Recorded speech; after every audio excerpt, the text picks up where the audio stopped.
The date is August 21st, 1976. The location is the most heavily fortified strip of land on planet Earth, the Korean Demilitarized Zone, or DMZ. The morning mist clings tightly to the rolling hills and rice paddies surrounding the joint security area. For the North Korean soldiers stationed at guard post number 5 and number 8, the atmosphere is thick with a terrified arrogance. Only 3 days prior, they had drawn blood.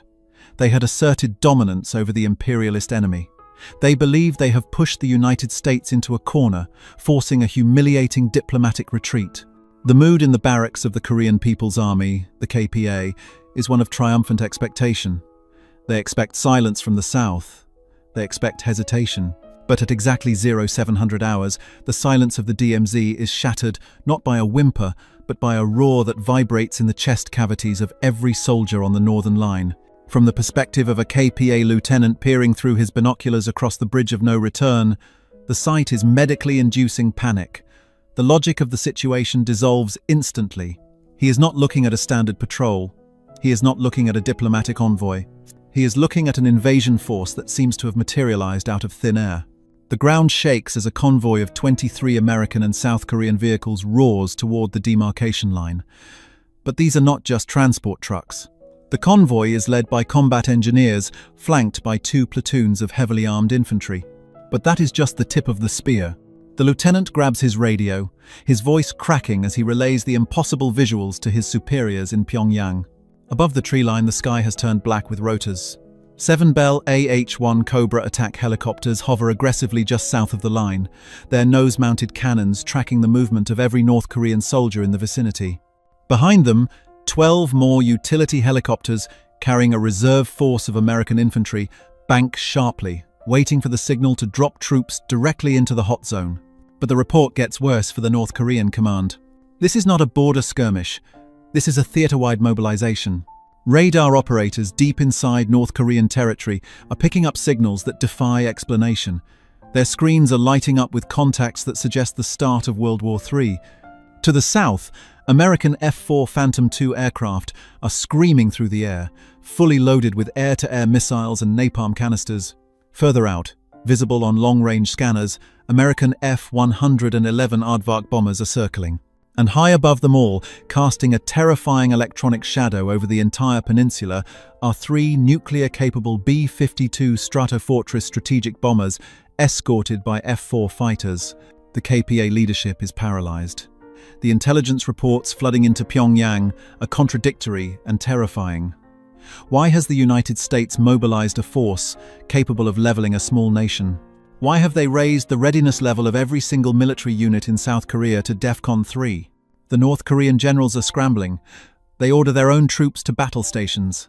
T-55 tanks and T-34 tanks are fired up, their diesel engines belching black smoke as they rumble toward the border. MiG-21 aircraft are taxied onto runways, pilots sprinting to their cockpits. The assumption is absolute. The Americans are invading. The ceasefire of 1953 is over. The Second Korean War has begun. But as the KPA lieutenant watches the American convoy grind to a halt near the Sashon River, the confusion deepens. The convoy does not cross the bridge. The tanks do not fire. The Cobra gunships do not unleash their rockets. Instead, the convoy stops at a very specific, seemingly insignificant location. A team of massive men, armed not with flamethrowers or machine guns, but with chainsaws, disembarks from the trucks. They are surrounded by a ring of South Korean Special Forces commandos, men with claymore mines strapped to their chests and detonators in their hands, shouting challenges at the North Korean guards. The target of this nuclear-backed armada is not a bunker, it is not a missile site, it is not a command center. The entire might of the United States Pacific Command has been mobilized for a single poplar tree. If you enjoy uncovering the high-stakes chess games of history, make sure to subscribe to Cold War Impact. We decode the hidden strategies behind the world's most dangerous conflicts. The confusion on the North Korean side is total.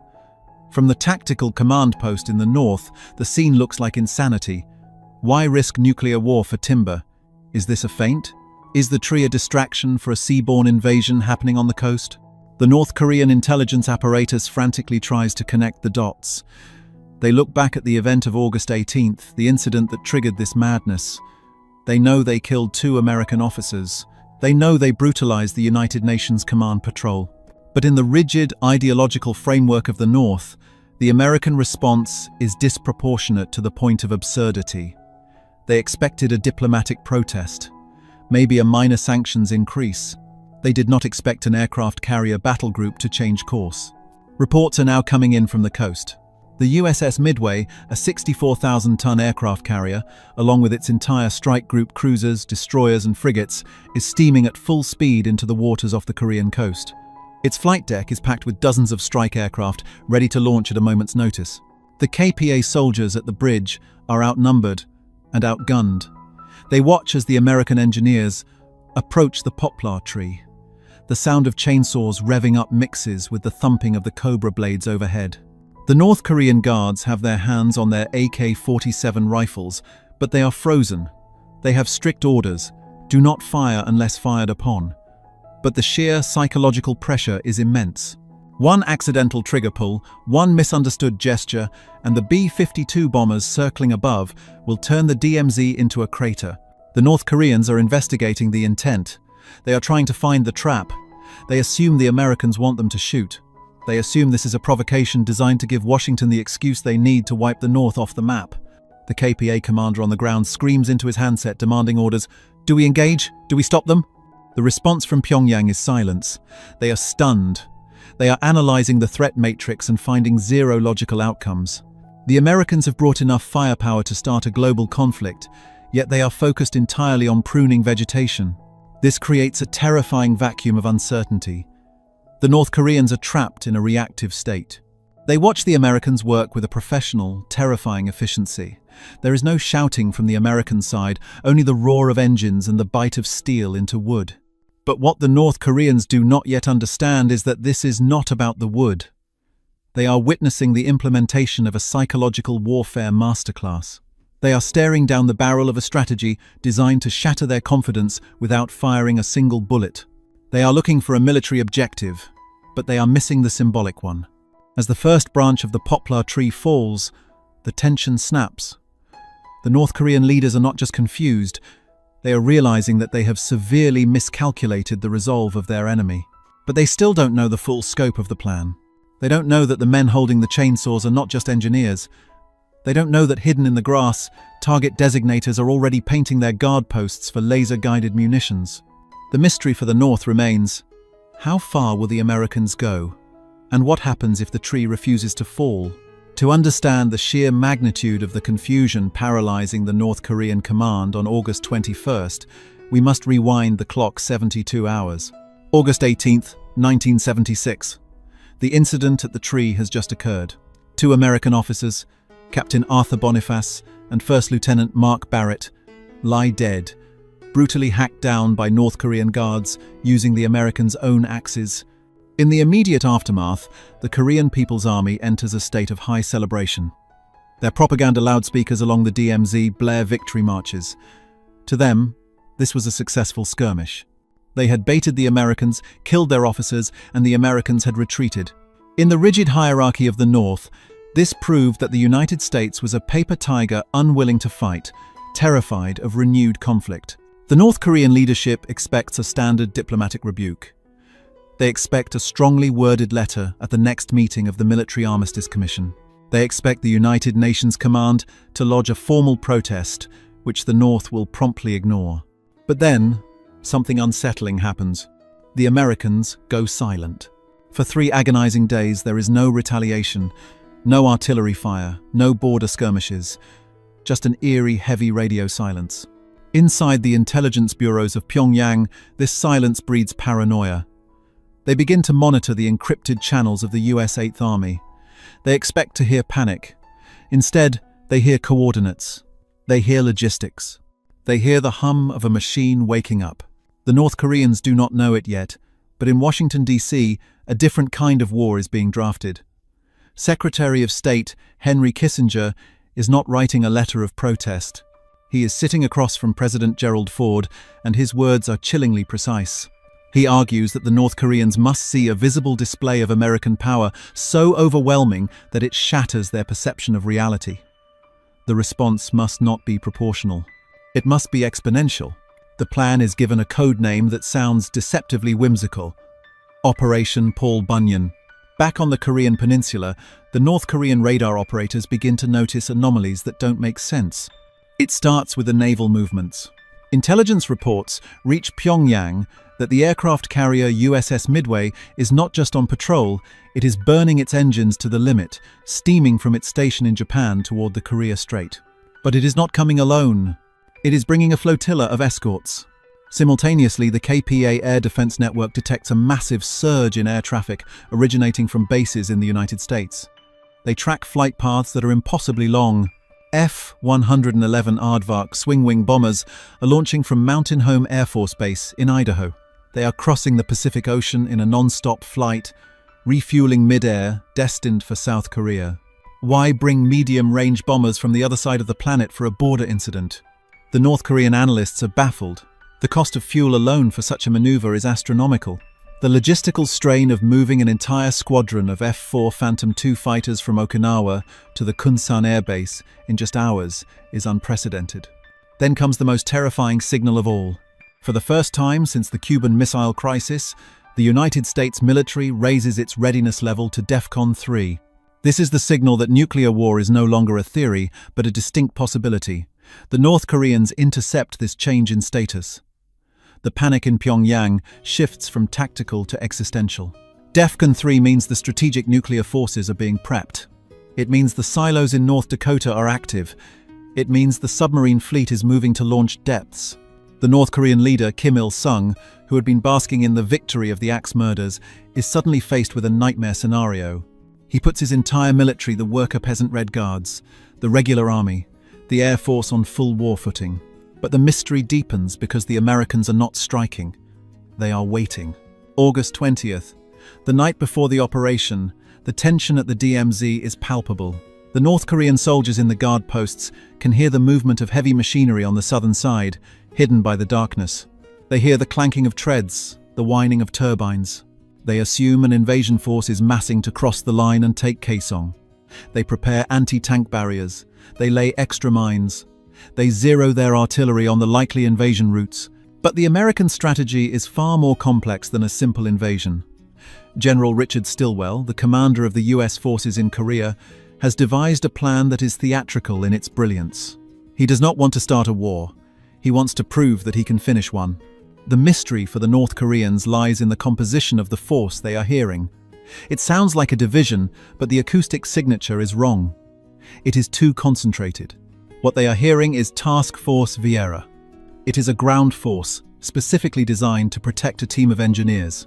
But protecting engineers usually requires a few squads of riflemen. This task force includes artillery batteries, mortar platoons, and tanks, all integrated into a single, tight fist. As the sun begins to rise on August 21st, the KPA commanders are exhausted. They have been awake for 3 days, staring at radar screens filled with incoming American ghosts. The USS Midway has arrived on station. The B-52 Strato Fortress bombers are in the air. The trap is set. The North Koreans are braced for the Americans to storm the border. They are ready to fight for every inch of ground. They are ready to die for the great leader. And then, the convoy appears. We return to the moment from part 1. The convoy stops, the men get out, and they walk toward the tree. The cognitive dissonance for the North Korean soldiers is physically painful. They look at the B-52s circling at 30,000 feet machines, capable of dropping 70,000 pounds of ordnance each. They look at the USS Midway battle group just over the horizon, capable of leveling the entire coastal infrastructure of North Korea. And then they look at the object of all this attention, a single poplar tree, standing about 40 feet tall, blocking the view of a checkpoint. The North Koreans are asking themselves, is this a joke? But as the chainsaws roar to life, the realization hits them. This is not a joke. This is a message. The message is, we have so much power, so much wealth, and so much capability that we will mobilize the equivalent of a small nation's GDP just to trim a plant. It is a display of excess that the communist North cannot comprehend. It is an economic flex as much as a military one. However, the situation is on a knife edge. The North Korean soldiers at the bridge are trembling. Their fingers are on their triggers. They have been humiliated. Their victory, 3 days ago, has turned into a farce. The urge to fire, to regain some shred of dignity, is overwhelming. And this is where the true danger lies. The Americans have brought a sledgehammer to crack a walnut. But if the walnut fights back, the sledgehammer will come down. General Stilwell is watching from his command center. He knows that if a single North Korean soldier fires a single shot, the pre-planned airstrikes will begin. The artillery batteries are already locked onto the KPA barracks at Kaesong. The mystery is no longer, what are they doing? The mystery is now, who will blink first? As the sawdust begins to fly, a sudden movement is spotted on the North Korean side. A bus is racing toward the bridge. It is filled with heavily armed KPA reinforcements. The guards at the post are gesturing frantically. The American commander on the ground sees the bus. He keys his radio. Contact front. Reinforcements inbound. The pilots in the Cobra helicopters overhead flip their weapon safety switches to arm. The bus carrying the North Korean reinforcements screeches to a halt just meters from the bridge of no return. Dust swirls around the tires as the doors fly open. A squad of North Korean soldiers pours out, their boots hitting the gravel hard. They are aggressive, adrenaline-fueled, and expecting a riot. They have been told that the imperialist aggressors are breaching the peace. They are ready to swing batons, throw stones, or fire their AK-47 rifles. But as they form a line, their aggression hits a wall of absolute, terrifying discipline. This brings us to the twist in General Stilwell's plan, the element that the North Korean intelligence had completely failed to predict. They were focused on the nuclear bombers and the aircraft carrier. They were worried about the Americans. But the most immediate, visceral danger standing 5 meters away from them is not American. Standing in a protective ring around the chainsaw-wielding engineers is a 64-man detachment of South Korean Special Forces. To the North Korean soldiers, these men are a nightmare scenario. They are not conscripts. They are members of the 1st Special Forces Brigade, handpicked for their size, their martial arts expertise, and their intense hatred for the communist regime. The KPA reinforcements freeze. They are staring at something that defies military logic. The South Korean commandos are not taking cover. They are standing out in the open, chests puffed out, in aggressive taekwondo stances. But it is what they are wearing that sends a chill down the spine of the KPA lieutenant. Strapped to the chest of every South Korean commando is a Claymore anti-personnel mine. The mechanism is simple and suicidal. The Claymore is designed to fire 700 steel balls in a 60-degree arc. Usually, it is planted in the ground and detonated remotely, but these men have rigged the firing clackers directly to their hands. They are human bombs. If a firefight breaks out, they do not intend to shoot. They intend to detonate. The message is clear. If you fire one bullet, we will all die, and we will take every single one of you with us. The North Korean soldiers lower their rifles slightly. The psychological impact is devastating. They are prepared for combat, but they are not prepared for this level of fanaticism. They look at the Americans, who are calmly cutting the tree, and then at the South Koreans, who are practically daring them to start the apocalypse. The KPA commander realizes he has walked into a lose-lose trap. If he orders his men to attack the engineers, the South Koreans will detonate, wiping out his entire platoon. This explosion will trigger the Cobra gunships hovering just above the tree line.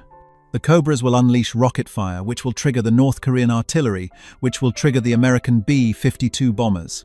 He realizes that he is holding the detonator to World War III, and the Americans are daring him to press it. The tension on the ground shifts from military maneuvering to a bizarre, silent street fight. While the Americans focus on the poplar tree, the South Korean commandos begin to go off script. This was not part of the official plan approved by the White House, but it is happening. The South Korean soldiers, fueled by rage over the death of the 2 American officers days prior, start dismantling the North Korean infrastructure. They walk over to the illegal KPA road barriers and smash them. They kick over North Korean guard posts. They are vandalizing the enemy's territory while the enemy watches, too terrified to intervene. The sound of the chainsaws is now deafening. Ideally, a tree of this size would take time to fell, but the engineers are working with a frantic speed. They are cutting through the thick trunk in minutes. The North Korean leadership in Pyongyang is monitoring the situation via radio. They are screaming for updates. Are they crossing the bridge? Are they advancing? The lieutenant on the ground has to report the humiliating truth. No, Comrade General, they are just gardening, and they are destroying our checkpoint barriers. Stop them, the general orders. We cannot, the lieutenant replies, his voice trembling. The air is full of helicopters. The enemy soldiers are rigged with explosives. If we move, we die. The twist is that the Americans have inverted the dynamic of the DMZ. For years, the North Koreans used unpredictability and aggression to intimidate the South. Now, the United States has harnessed calculated madness. They have brought the full weight of the nuclear triad to protect a gardening detail, and they have deployed suicidal commandos to act as bouncers. Suddenly, a loud crack echoes through the valley. It sounds like a gunshot. Every head snaps toward the sound. The North Korean soldiers flinch, raising their rifles. The South Korean commandos grip their detonators tighter. The pilots in the Cobras put their fingers on the trigger releases. Time seems to suspend. The mist, the sweat, the diesel, fumes, everything freezes in a singular moment of terror. But it wasn't a gunshot. It was the sound of the poplar tree snapping. With a heavy, crushing thud, the massive tree crashes to the ground. The obstacle that blocked the view of the United Nations command is gone. The line of sight is restored. But the operation is not over. The tension does not dissipate. It spikes. Now that the tree is down, the American convoy has to leave. This is the most dangerous moment. A retreat, even a tactical one, is often when the enemy strikes, feeling emboldened as the opponent turns their back. The KPA soldiers see the Americans packing up their chainsaws. They see the South Korean commandos stepping back, still facing north, walking backward to the trucks. The North Korean lieutenant sees an opening. His humiliation is burning in his gut. The Americans are leaving. Maybe he can fire a few shots? Maybe he can reclaim some honor? He looks up. The B-52 bombers are no longer circling. They have aligned for an attack run. They are not bluffing. They are tracking his specific position. He lowers his weapon. The convoy engines roar. The trucks turn around. The dust settles. And just like that, the invaders are gone. Left behind is a stump. Just a jagged piece of wood sticking out of the ground. To the casual observer, it looks like a landscaping job. But to the North Korean leadership, staring at the reports on their desks, it is a message written in the language of pure power. They have just stared into the abyss of American military capability, and they blinked.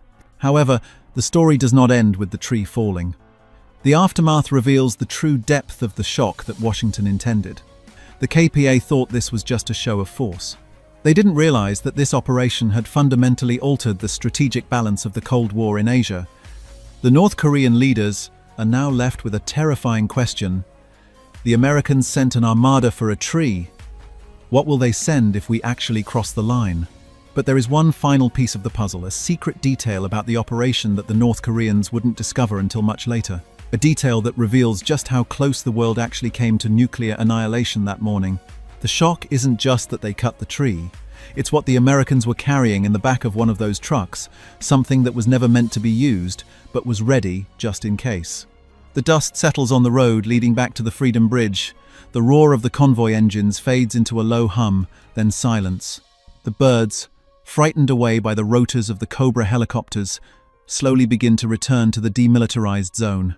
At guard post number 5, the North Korean soldiers are left standing in a haze of exhaust fumes and sawdust. They look at the empty space where the poplar tree once stood. They look at the smashed barriers. They look at the ground, churned up by the tires of the American trucks. Physically, nothing else has changed. The border is still there, the bunkers are still there, but psychologically, the world has shifted beneath their feet. In the hours following the operation, the anticipation of a counterattack hangs heavy in the air. The American forces remain at DEFCON 3. The USS Midway does not turn around. It remains on station, its radar sweeping the coastline. The pilots in the cockpits of the F-111 Aardvark bombers stationed in South Korea remain strapped in, running through their checklists. The world holds its breath. The United Nations Command waits for the North Korean retaliation. The analysts in Washington predict a mortar attack, a commando raid, or perhaps a naval skirmish to save face. But what actually arrives at the headquarters of the United Nations Command is far more shocking than a missile. It is a piece of paper. Less than 1 hour after the final American truck crosses back to safety, a message is transmitted from the Supreme Commander of the Korean People's Army, Kim Il-sung. To understand the magnitude of this moment, one must understand the theology of the North Korean state. Kim Il-sung is not viewed merely as a president or a general. He is viewed as a deity. He is infallible. In the history of the Democratic People's Republic of Korea, the great leader does not make mistakes. He does not retreat, and he certainly does not apologize to imperialist dogs. Yet, the message read, "It was a good thing that no big incident occurred at Panmunjom for a long period.